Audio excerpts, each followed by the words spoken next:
రాష్ట్రంలో రెవెన్యూ వ్యవస్థను ఖచ్చితంగా ప్రక్షాళన చేయాలని ముఖ్యమంత్రి చంద్రబాబు స్పష్టం చేశారు. ఇందులో సమస్యలు రావణ కాష్టంలా కొనసాగుతూనే ఉంటున్నాయని ఆయన అభిప్రాయపడ్డారు. పెట్టుబడులు పెట్టేందుకు ముందుకు వచ్చిన వారికి భరోసా కల్పించడంతో పాటు వారు మనపై పెట్టుకున్న నమ్మకాన్ని నిలబెట్టుకోవాల్సిన బాధ్యత కూడా ప్రభుత్వంపై ఉంటుందని సీఎం తేల్చి చెప్పారు.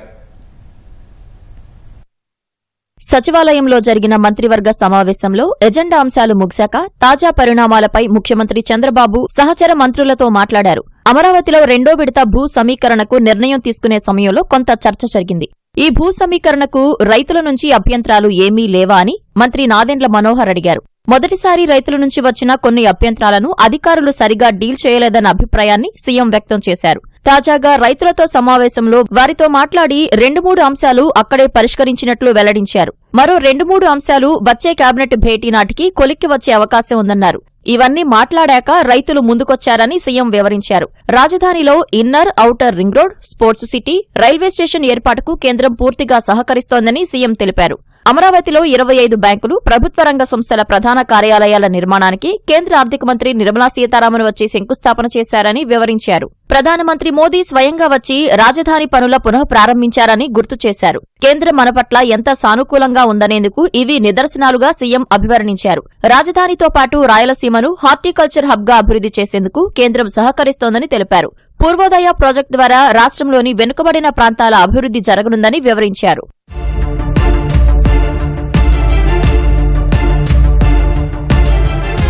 పెట్టుబడులు పెట్టేందుకు ముందుకు వచ్చిన వారికి భరోసా కల్పించడంతో పాటు పెట్టుకున్న నమ్మకాన్ని నిలబెట్టుకోవాల్సిన బాధ్యత అందరిపై ఉందన్నారు. భూములు ఇవ్వడంతో పాటు పరిశ్రమలు గ్రౌండ్ చేయించుకోవడమూ చాలా అవసరమని చెప్పారు. రాష్ట్రానికి నేచురోపతి వైద్య కళాశాలను కేటాయించేందుకు కేంద్రం సుముఖంగా ఉందని వైద్య శాఖ మంత్రి సత్యకుమార్ సీఎం దృష్టికి తీసుకువచ్చారు. దీనికోసం 40 ఎకరాలు అవసరమవుతాయని, మంగళగిరి ఎయిమ్స్ వద్ద కేటాయించాలని ప్రతిపాదించారు. అక్కడ భూ కేటాయింపునకు ఇబ్బంది ఉంటుందేమోనన్న ముఖ్యమంత్రి అమరావతిలో భూమిని కేటాయిద్దామన్నారు. కళాశాలను ఇక్కడే ఏర్పాటు చేయాలని సూచించారు. 2027 మే నాటికి పోలవరం ప్రాజెక్టు పూర్తి చేయాలనే లక్ష్యంతో పనిచేస్తున్నామని ముఖ్యమంత్రి చంద్రబాబు తెలిపారు.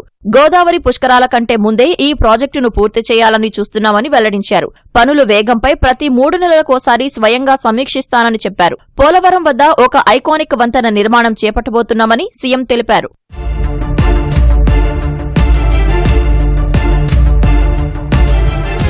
రెవెన్యూ అంశాలపై చర్చ సందర్భంగా సాదా బైనామాల పొడిగింపులో ఎవరైనా దొంగవి పుట్టించే అవకాశం ఉండవచ్చునని మంత్రి మనోహర్ అభిప్రాయపడ్డారు. అలాంటి సమస్యలు లేకుండా అన్ని జాగ్రత్తలు తీసుకోవాలని అధికారులకు ముఖ్యమంత్రి చంద్రబాబు స్పష్టం చేశారు. దిత్వా తుపాను ముందస్తు జాగ్రత్తలు తీసుకోవాలనే అంశంపై ఎక్కువసేపు చర్చ సాగింది. తుపాను వల్ల ఎక్కువ నష్టం జరగకుండా ప్రణాళిక ప్రకారం జాగ్రత్తలు తీసుకోవాలని సీఎం సూచించారు. ఇన్ఛార్జి మంత్రులు వారికి కేటాయించిన జిల్లాల్లో ఉండి పర్యవేక్షించాలని ఆదేశించారు. వ్యవసాయ ఉత్పత్తులు, వాటి ధరలు, టిడ్కో ఇళ్ల గురించి వేర్వేరుగా అధికారులు ప్రజెంటేషన్ ఇచ్చారు. టిడ్కో ఇళ్లకు సంబంధించి చర్చ జరిగినప్పుడు ఈ ఇళ్ల విషయంలో జగన్ సర్కార్ చూపిన కర్కసత్వం వల్ల ఇప్పుడు వాటిని పూర్తిస్థాయిలో వినియోగంలోకి తెచ్చేందుకు 4,600 కోట్ల మేర అదనపు భారం పడుతోందని మంత్రి నారాయణ వివరించినట్లు తెలిసింది.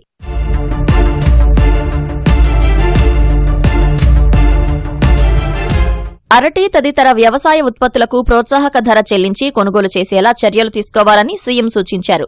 పీపీపీ విధానంలో చేపట్టబోయే వైద్య కళాశాలల నిర్మాణం 2 ఏళ్లలో పూర్తయ్యే అవకాశం ఉందని అధికారులు వివరించారు. త్వరగా పూర్తి చేయాలని సీఎం సూచించారు. అందులో పేదలకు ఓపీ, చికిత్స ఉచితంగా ఉండాలని సీఎం స్పష్టం చేశారు.